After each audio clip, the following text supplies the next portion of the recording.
नमस्कार सभी को। मैं मत्तू केवट। मैं आज आपको इस वीडियो के माध्यम से देखिए कक्षा 8वें विषय भाषा के अंतर्गत पहली इकाई का पाठ क्रमांक पहला है डुबा दो अहंकार। डुबा दो अहंकार इसके कवि हैं रविंद्रनाथ टैगोर। तो पहले हम रविंद्रनाथ टैगोर के बारे में संक्षिप्त परिचय प्राप्त करते हैं। इनका जन्म 1861 को कलकत्ता पश्चिम बंगाल में हुआ था। मृत्यु 1941 में हुई। इनका संक्षिप्त परिचय देखिए। विश्व के महान साहित्यकार गुरुदेव रविंद्रनाथ टैगोर जी को नोबेल पुरस्कार से सम्मानित किया गया है।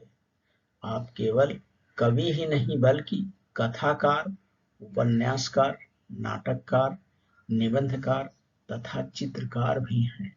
आप हमारे राष्ट्रगीत के रचयिता हैं। आपको 1913 में गीतांजलि के लिए नोबेल पुरस्कार भी प्राप्त हुआ।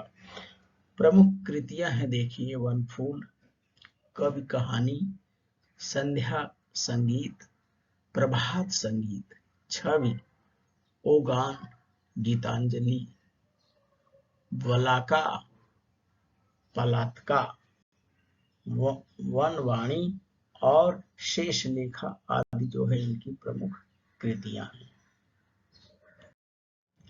तो प्रस्तुत पद्य संबंध में देखिए। प्रस्तुत गीत में कविंद्र रविंद्रनाथ टैगोर जी ने ईश्वर से प्रार्थना करते हुए कहते हैं कि देव ऐसी शक्ति दो कि हमें किसी बात का अहंकार न हो। इस गीत में कवि हमें अहंकार, अत्याचार से बचने के लिए प्रेरित करते हैं। अर्थात प्रस्तुत गीत में नोबेल पुरस्कार विजेता कविंद्र रविन्द्रनाथ टैगोर जी ने ईश्वर से प्रार्थना करते हुए कहा है कि हे देव, मुझे ऐसी शक्ति दो जिससे मैं अपने अहंकार पर नियंत्रण कर सकूं। कवि इस गीत के माध्यम से लोगों को अहंकार तथा अत्याचार जैसे दुर्गुणों से बचने की प्रेरणा देते हैं। आइए हम कविता का वाचन देखते हैं।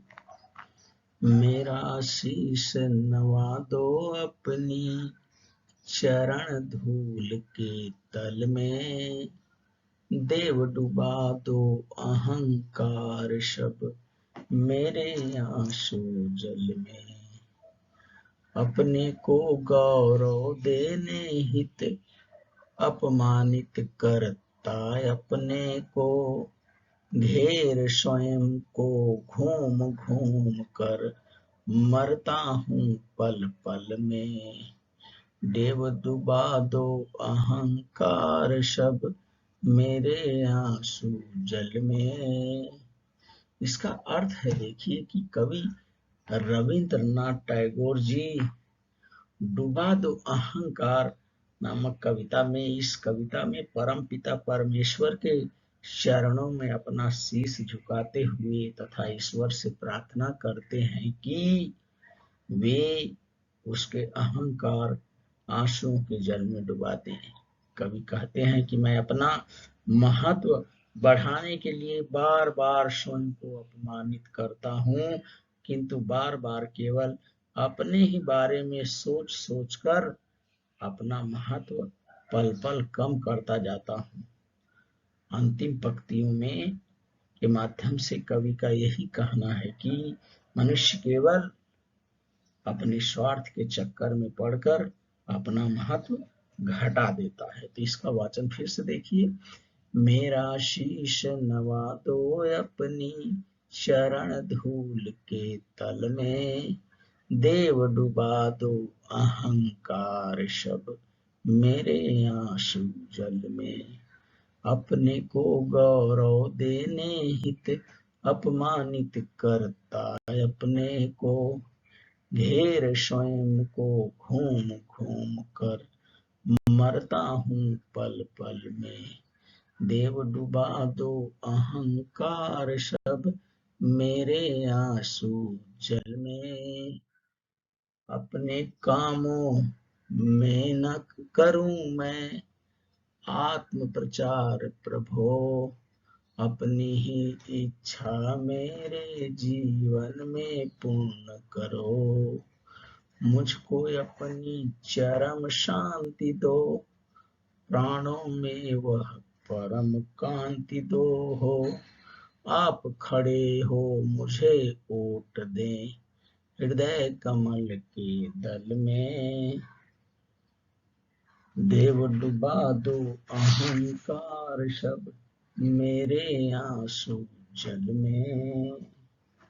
तो यहाँ कवि कहते हैं कि अपने कामों में न करूं मैं आत्म प्रचार प्रभु, अपनी ही इच्छा मेरे जीवन में पूर्ण करो, मुझको अपनी चरम शांति दो, प्राणों में वह परम कांति हो।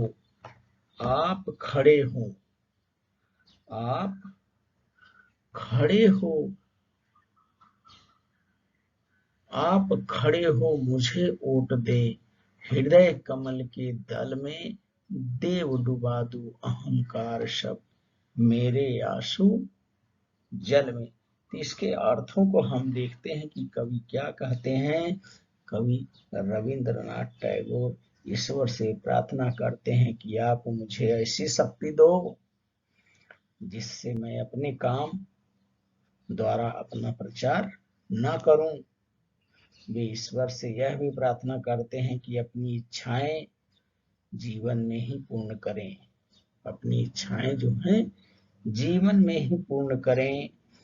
कवि रविंद्रनाथ जी ईश्वर से प्रार्थना करते हैं कि उन्हें चरम शांति और अपने कमलवत हृदय में बसा लें।